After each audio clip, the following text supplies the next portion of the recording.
Good morning friends, केमिति अछंती। आज जानिबा PM किसान पेमेंट स्टेटस केमिति चेक करिबा। पीएम किसान रो पैसा आसीछि कि नहीं किपरि जानि परिबा। चलंतु फास्ट क्रोम को जिबा। क्रोम गला पर टाइप करिबा पीएम। देखंतु फास्ट आसीछि होम पीएम किसान .gov.in आप क्लिक करिबा।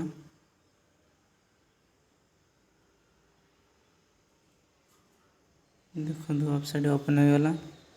देखंतु फास्ट लिखा है ऑनलाइन रिफंड, तब लिखा है न्यू फार्मर रजिस्ट्रेशन, तब लिखा है एडिट आधार फेल्युअर रिकॉर्ड, तब देखो लिखा है देखो मु आपन को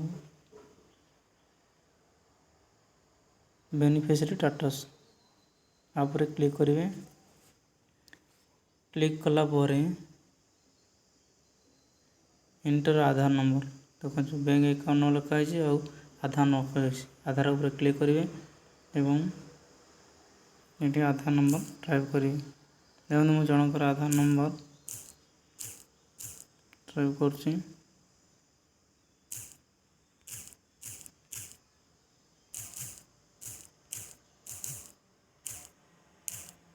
देखो लिखा है गेट डाटा आप क्लिक करेंगे। देखो साइट ओपन हो गला। देखो केबे केबे को डेट रे पैसा आसी संपूर्ण आपन को देखद।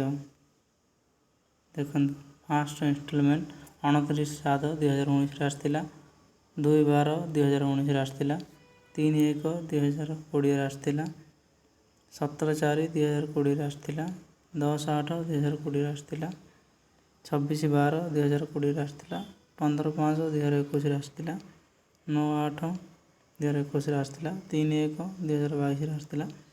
देखो 10 इंस्टॉलमेंट पेमेंट प्रोसेस पेमेंट आसला पर मु आपन को परवर्ती वीडियो रे जणाइबी। Thank you for all friends. आशा करे समस्ते भलरे थिबो।